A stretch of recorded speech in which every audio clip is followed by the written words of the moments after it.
보통 많은 사람들이요, 히브리서라고 하면 지금 우리가 히브리서를 읽고 있잖아요. 묵상하고 있는데 히브리서 하면 대부분이 어렵다 이렇게 얘기합니다.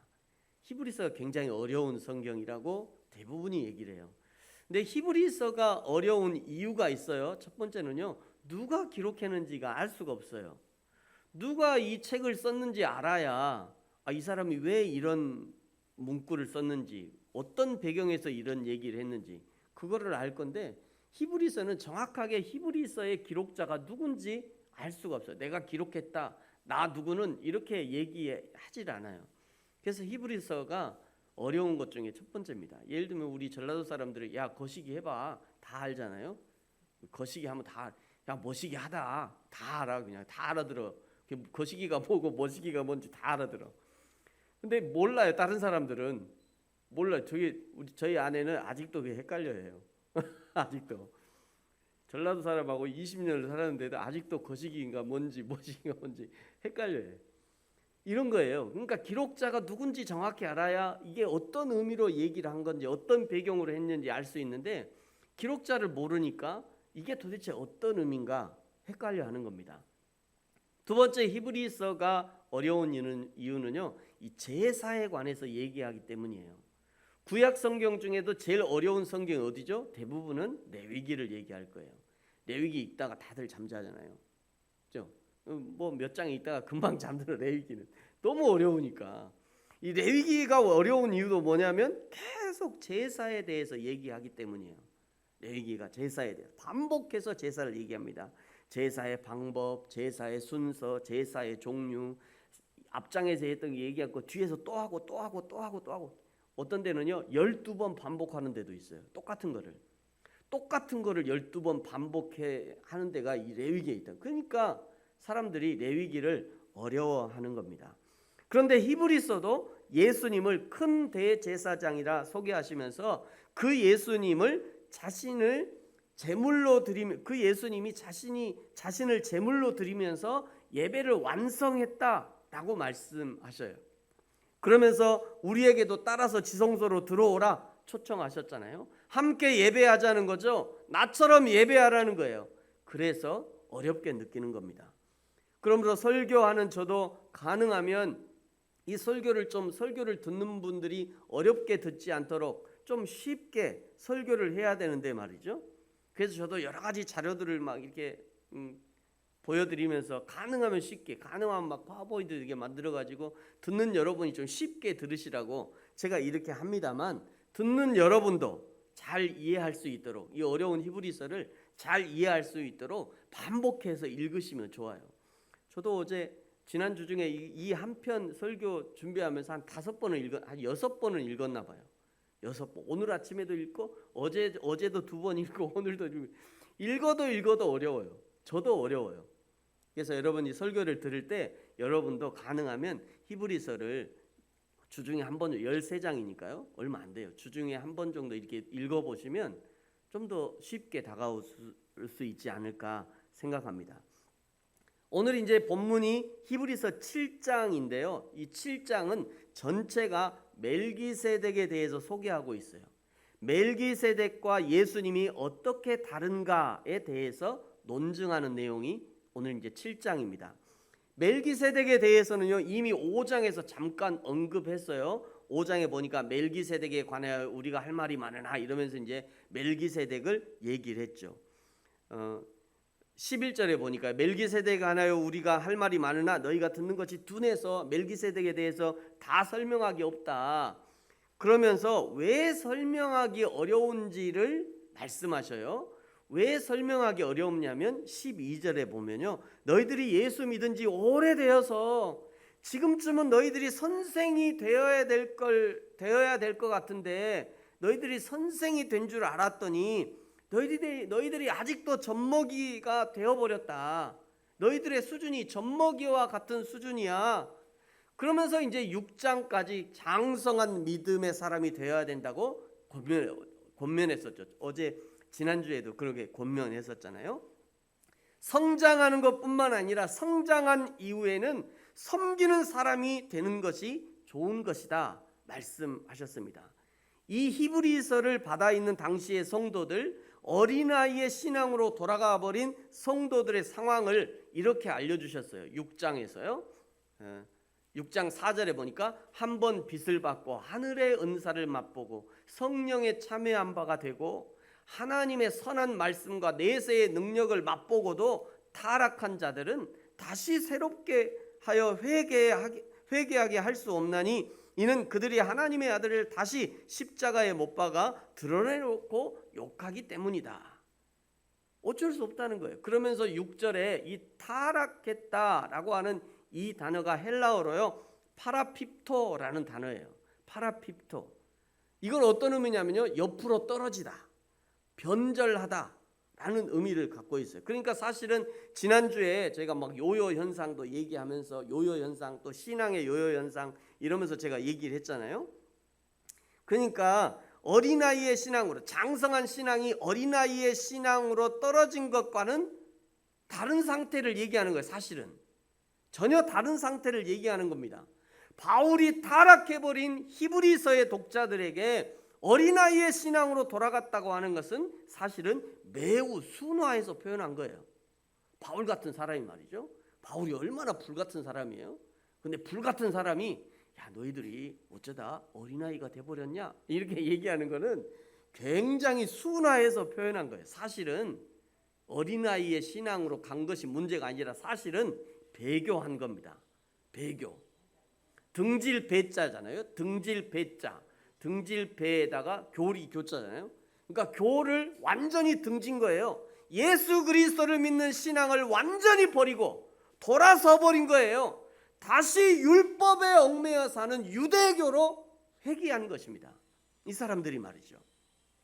당시 유대교에는 이미 다른 우상들을 섬기는 종교들과 별반 다를 것 없는 종교, 그야말로 자기들이 만든 이 성소에 갇혀 있는 종교로 타락해버린 상태였어요.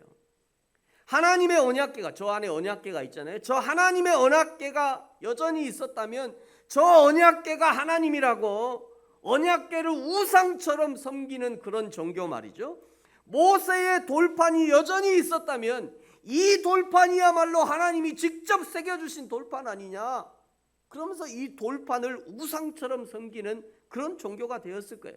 아론의 쌍난 지팡이가 여전히 있었다면 이 지팡이야말로 하나님이다 라고 얘기를 했을 겁니다.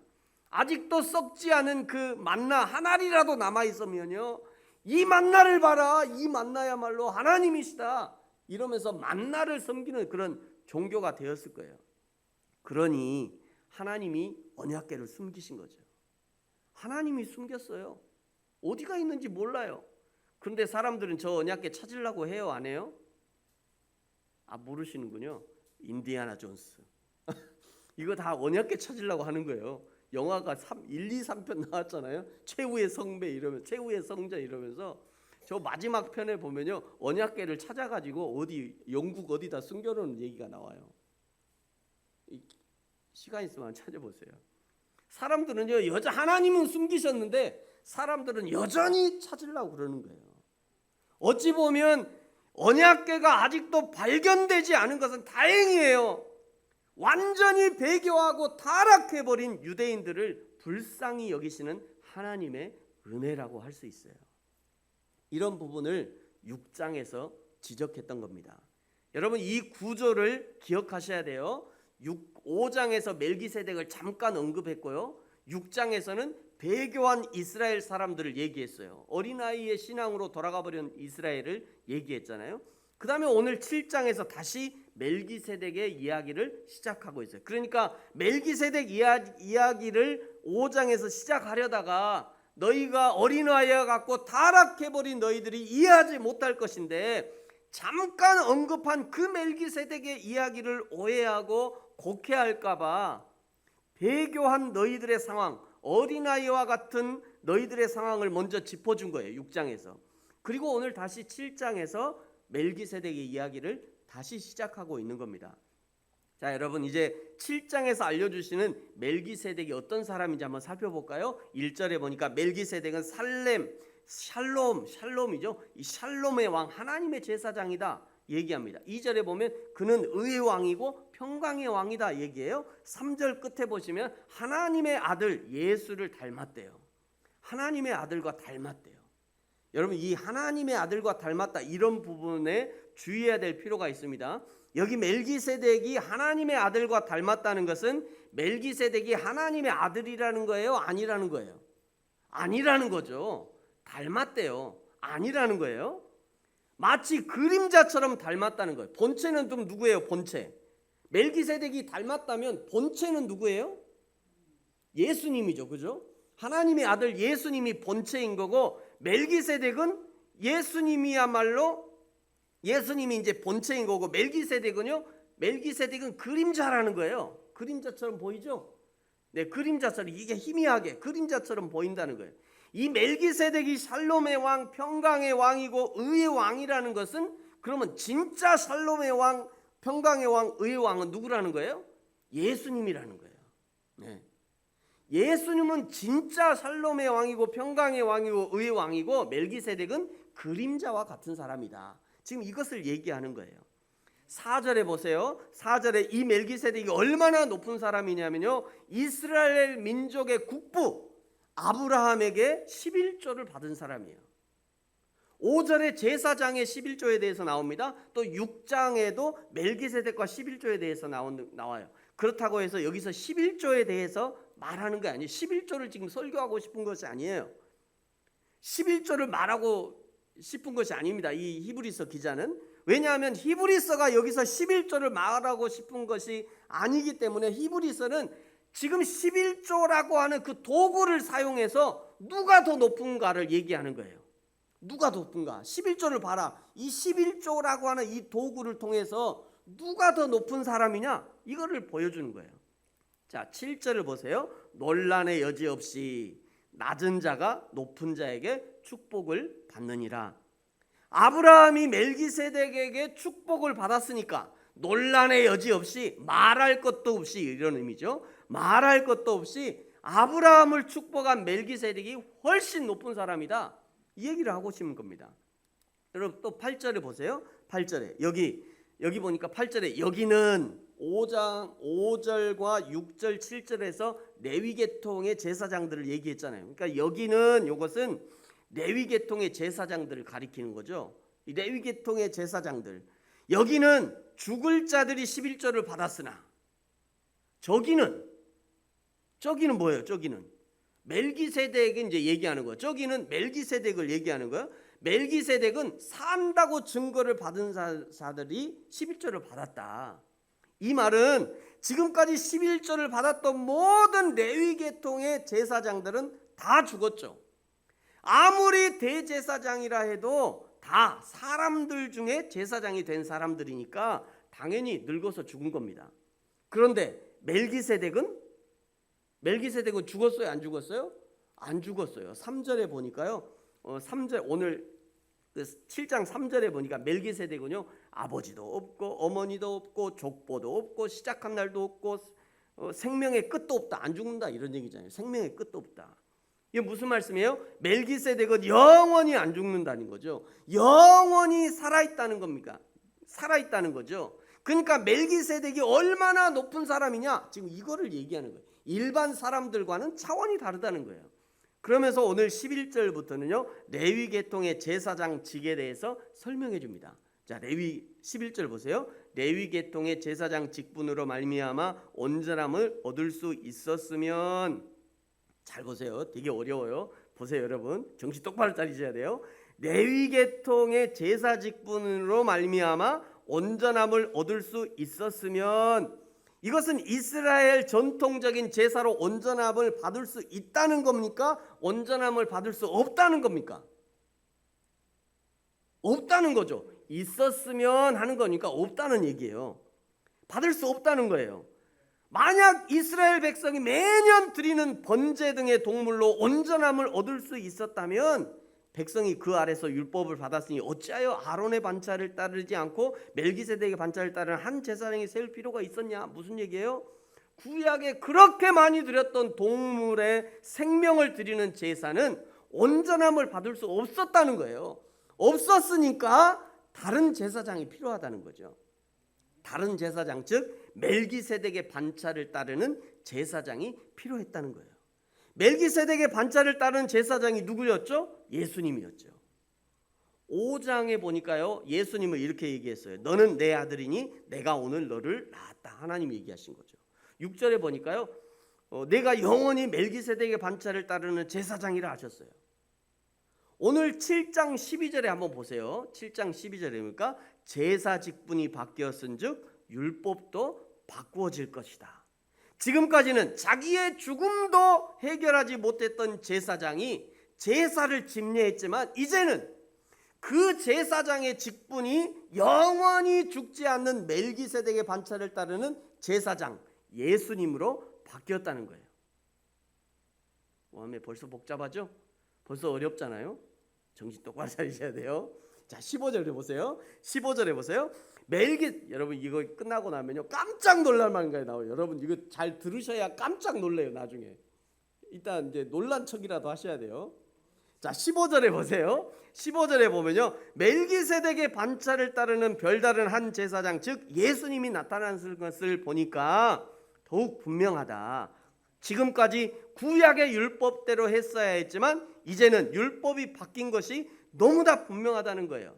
16절, 그는 육신에 속한 한 계명의 법을 따르지 아니하고 오직 불멸의 생명의 능력을 따라 되었다. 이제는 예수님이 불멸의 생명의 능력으로 제사장의 직분을 감당하니까, 여러분 18절 같이 한번 읽어볼까요? 시작. 전에 있던 계명 연약하고 무익함으로 폐하고, 다시 한번 시작. 전에 있던 계명은 연약하고 무익함으로 폐했다. 자, 여기 이전에 자기의 죽음도 해결하지 못했던 제사장들이 지켜왔던 구약의 율법, 이제는 예수님이 영원한 불멸의 생명의 능력으로 오셨으니까 그 구약의 율법은 연약한 것이 되고 무익한 것이 되고 폐할 만한 것이 된다는 거예요. 여러분 근데 이런 부분에 여기 보니까 요 계명은 폐했다 이렇게 하니까 이 부분에서도 여러분 좀 성경 공부해 보신 분들 오해하시면 안 됩니다. 신천지로 누가 신천지 가는 줄 아세요? 열심히 믿는 사람이 신천지 가요. 교회 출석만 하면 되지 이런 사람은 절대 신천지 안 가. 근데 교회 좀 열심히 가볼까, 성경 좀 열심히 해볼까 이런 사람이 꼭 신천지 가요. 이런 부분을 가지고 이제 굉장히 사람들이 많이 이거 벨벨 꽈가지고요 혹하게 만들어요. 자, 여러분 잘 보세요. 이 18절에 계명 즉 율법이 폐해졌다는 것은 이거는요 전에 있던 계명이라는 것이 율법 전체를 가리키는 것이 아니라 동물의 희생제사, 동물의 피제사에 관한 규정, 이 피제사 규정이 어떻게 됐다? 폐해졌다는 거예요. 피제사가. 그래서 지금 예수 믿는 저와 여러분은 구약의 이 규정에 얽매이지 않는 겁니다. 지금 누가 예수 믿으면서 교회 가면서 양이나 소나 비둘기를 가지고 갑니까? 아무도 구약이 규정하는 피제사의 규정을 지키지 않아요. 왜냐하면 예수님이 십자가에서 그 동물의 제사의 규례를 완성하셨어요. 요한복음 19장 30절에 예수님이 이렇게 말씀하셨어요. 같이 한번 읽어볼까요? 시작.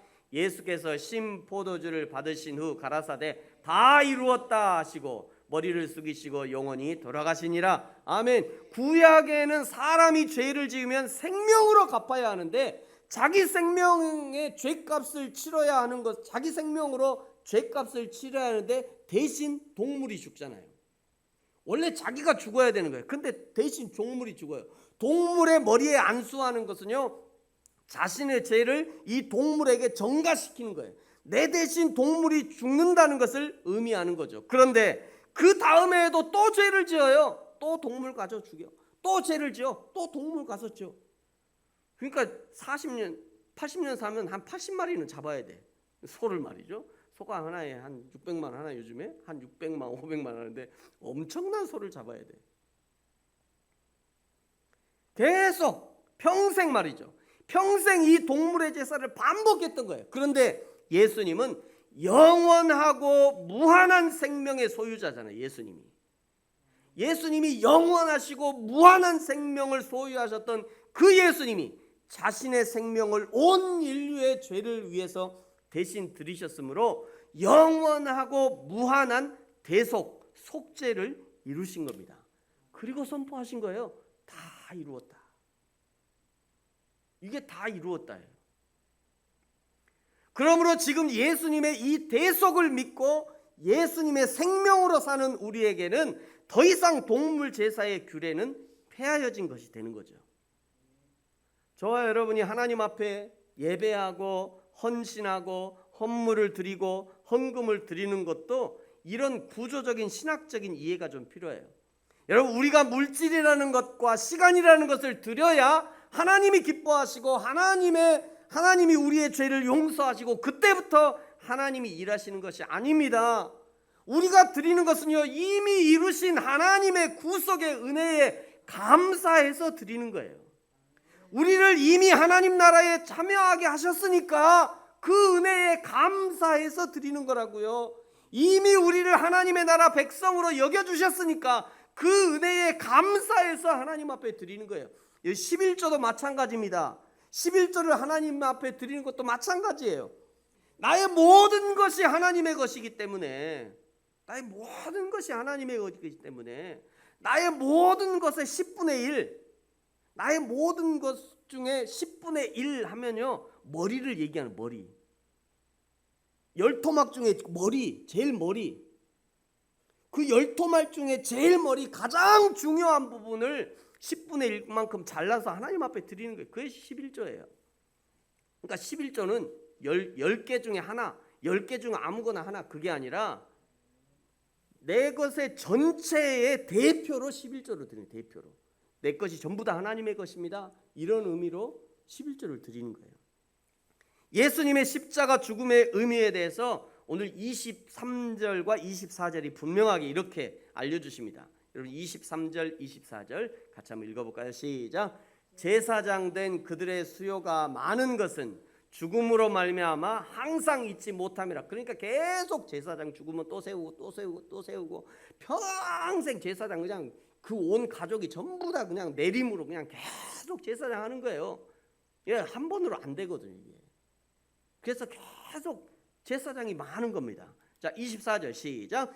예수는 영원히 계심으로 그 제사장 직분도 갈리지 아니하는지라. 아멘. 예수님이 영원한 생명으로 자기 생명, 무한하신 생명을 한 번에 들이셨으니까 더 이상 이제 필요 없는 거예요. 여러분, 이런 부분을 26절에서 이렇게 얘기해요. 여러분, 26절 저 빨간 부분만 같이 한번 읽어볼까요? 시작. 이러한 대제사장은 우리에게 합당하답니다. 아멘. 이런 대사장이 우리에게 있어야 된다는 얘기죠.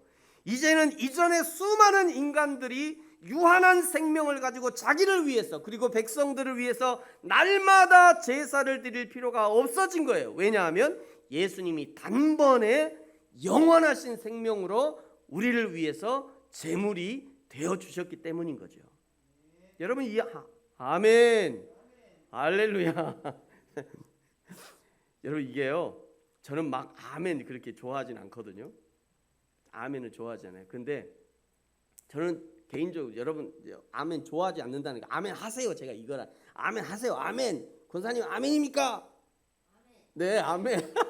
저는 이제 이런 거는 별로 안 좋아해요. 왜 그래요? 막 아멘을 막 심어주는 것처럼 이렇게 싫어. 네, 그렇죠, 그죠. 이런 아멘이 바른 아멘이에요. 이런 아멘. 왜 지금 제가 그 얘기 하고 싶은 거예요? 왜 그러냐면, 말씀이 내 마음에 심어지면 아멘을 하지 말라 해도 할 수밖에 없는 거예요. 아멘 하세요. 아멘. 그거보다 이게 말씀이 막 내 안에 심어져 가지고 아멘을 안 하면 안 할 수가 없는 그냥 아멘 있잖아요. 저는 이게 바르다라고 생각해요. 그 주일날 예배 드리고 나서 집에 가서 소파에 탁 앉았더니 생각해 볼수 오늘 목사님 설교가 참 아멘이네. 이런 아멘 말이죠. 인생을 살아보니까 내가 진짜 예수 믿은 게 내가 진짜 잘한 거구나. 이런 아멘. 저는 이런 아멘이 좋은 아멘이라고 생각해요. 좋은 아멘. 또 어떤 분들은 복 받을 사람 아멘 막 그렇게 하지 마요. 저는 이제 그걸 얘기하는 겁니다.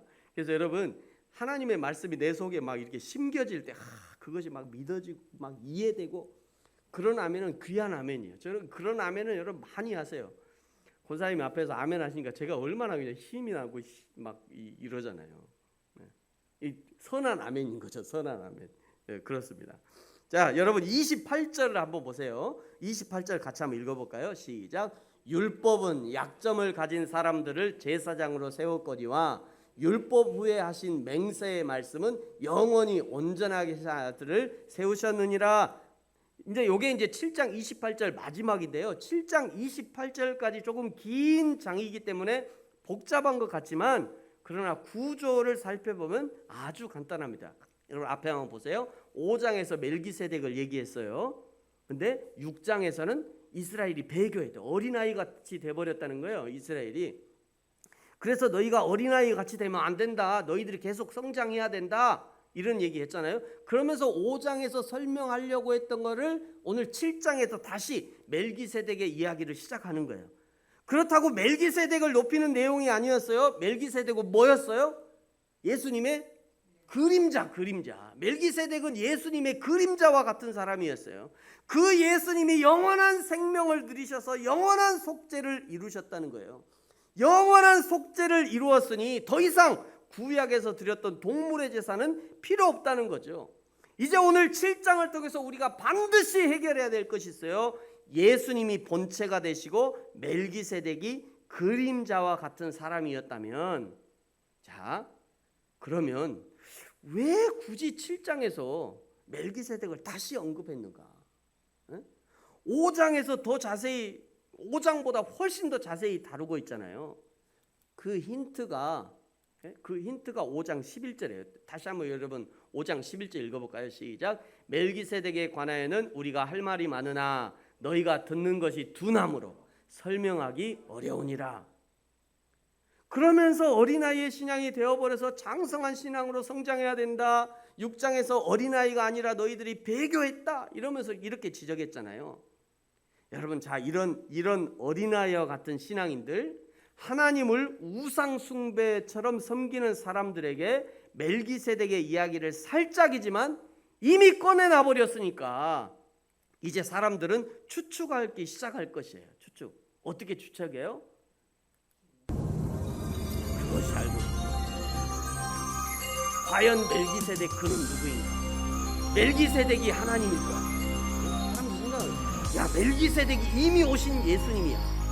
멜기세덱은 성령의 다른 모습이지. 멜기세덱 교가 막 생기고요, 멜기세덱 교주가 생기고요, 멜기세덱을 찬양하라. 설마 이성 있는 사람이 이렇게 할까요? 이렇게 하겠어요? 성경을 읽으면, 아니 성경을 제대로 읽으면 어떻게 이렇게 하겠냐고요.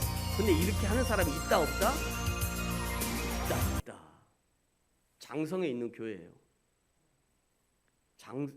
정읍에 멜기세덱 복음교회 멜기세덱을 쫓아가라 이러면서요, 멜기세덱 복음교회가 정읍에 있어요. 냅둬요?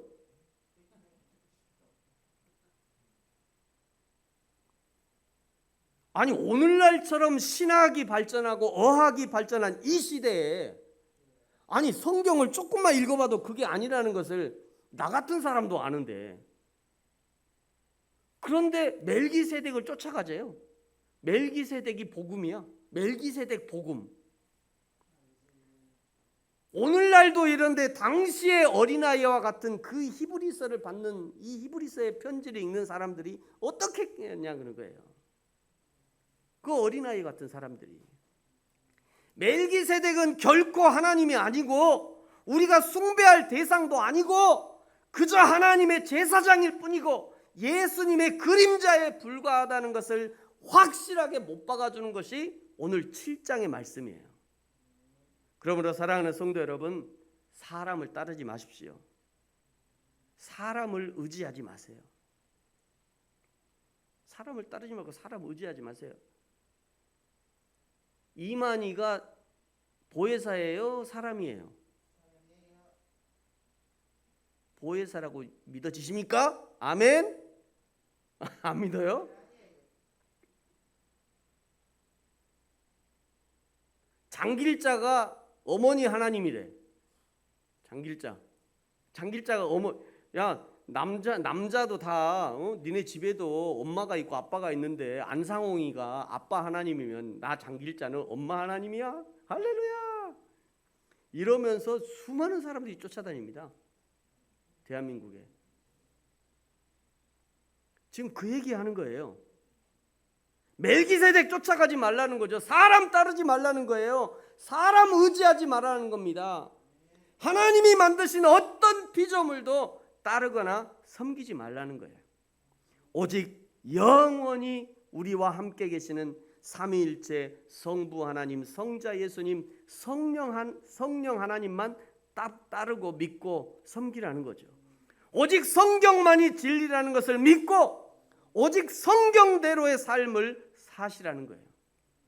그러면 어린아이와 같은 신앙으로 돌아가는 것도 없을 것이고 계속해서 성장하는 신앙이 될 것이고 여호와 하나님을 섬기고 성도 섬기는 일, 귀한 일을 계속할 수 있을 거예요.